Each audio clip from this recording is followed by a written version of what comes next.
صفحہ نمبر ہے 198۔ مستند مجموعہ وظائف، یہ کتاب کا نام ہے۔ توبہ اور صلاۃ التوبہ، یہ ہمارا آج کا سبجیکٹ ہے۔ قرآن و سنت اور اولیاء کرام کی دعاؤں کا نادر مجموعہ، دل اور دماغ کو سکون پہنچانے والی دعاؤں کا نادر مجموعہ، مستند مجموعہ وظائف، تصدیق شدہ ہے حضرت مفتی نظام الدین شام مزید شہید رحمۃ اللہ۔ توبہ اور صلاۃ التوبہ، یہ ہمارا سبجیکٹ ہے۔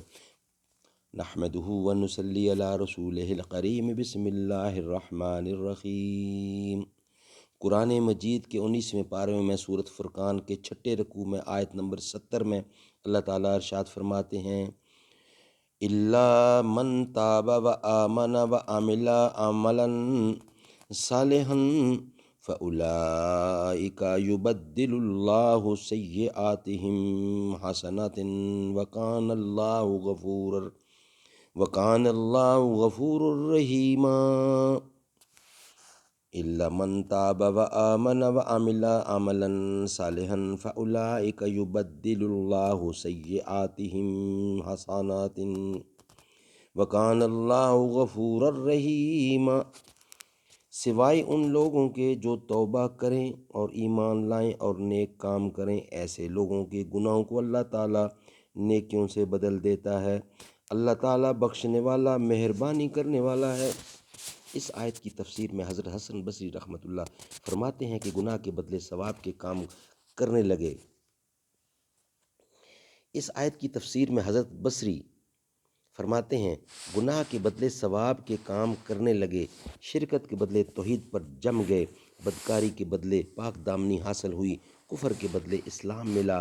ایک معنی تو اس آیت کے یہ ہوئے، دوسرے معنی یہ ہیں کہ خلوص کے ساتھ ان کی جو توبہ تھی، اس سے خوش ہو کر اللہ عز و جل نے ان کے گناہوں کو نیکیوں سے بدل دیا۔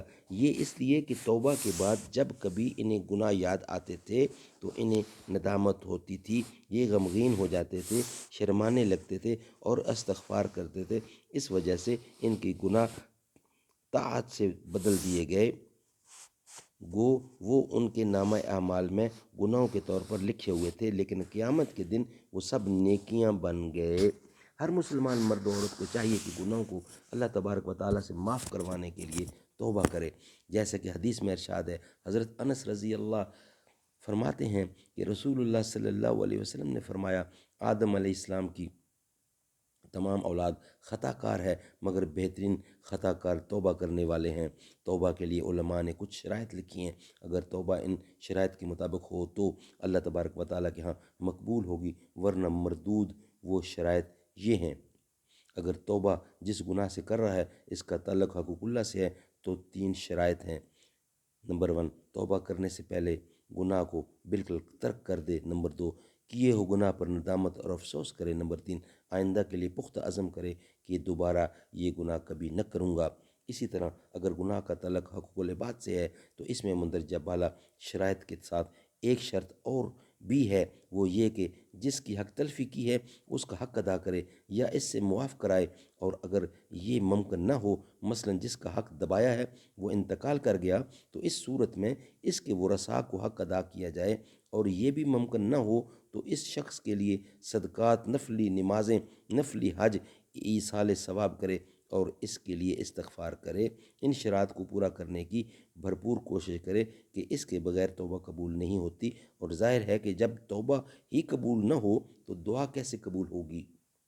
حضرت علی مرتضیٰ شیر خدا سے روایت ہے کہ مجھ سے حضرت ابوبکر صدیق رضی اللہ تعالیٰ نے فرمایا، جو بلا شبہ صادق و صدیق ہیں، کہ میں نے رسول اللہ صلی اللہ علیہ وسلم سے سنا، آپ صلی اللہ علیہ وسلم فرماتے تھے، جس شخص سے کوئی گناہ ہو جائے پھر وہ اٹھ کر وضو کرے، پھر نماز پڑھے، پھر اللہ تبارک و تعالیٰ سے مغفرت اور معافی طلب کرے تو اللہ تبارک و تعالیٰ اس کو معاف فرما ہی دیتا ہے۔ اس کے بعد آپ نے قرآن مجید کی یہ آیت تلاوت فرمائی، والذین اذا فعلوا فاحشة او ظلموا انفسهم ذکروا اللہ۔ اور وہ بندے جن کا حال یہ ہے کہ جب ان سے کوئی گناہ، کوئی گندا گناہ سرزد ہو جاتا ہے یا کوئی برا کام کر کے وہ اپنے اوپر ظلم کر بیٹھتے ہیں تو جلد ہی انہیں اللہ تبارک و تعالیٰ یاد آ جاتا ہے اور وہ اس سے اپنے گناہوں کی مغفرت اور معافی کے طالب ہوتے ہیں، اور اللہ تبارک و تعالیٰ کے سوا کون ہے گناہوں کا معاف کرنے والا، اور وہ دیدہ و دانستہ اپنے کیے پر اصرار نہیں کرتے۔ ایسے لوگوں کی جزا بخشش اور معافی ہے ان کے رب کی طرف سے، اور بہشتی باغات جس کے نیچے نہریں جاری ہیں وہ ان میں ہمیشہ ہمیشہ رہیں گے۔ کیا اچھا بدلہ ہے عمل کرنے والوں کا۔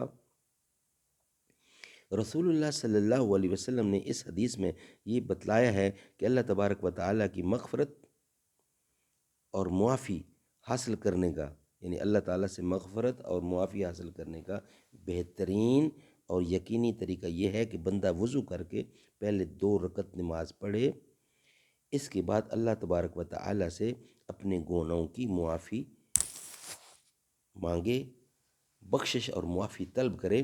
اگر وہ ایسا کرے گا تو اللہ تبارک و تعالیٰ اس کے گناہوں کی بخشش کا فیصلہ فرما ہی دے گا۔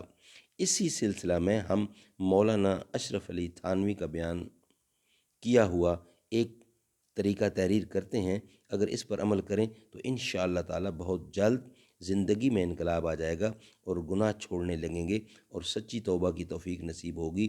وہ طریقہ یہ ہے، انشاءاللہ اس کو نیکسٹ ویلاگ میں بیان کیا جائے گا۔ صدق اللہ العلی العظیم۔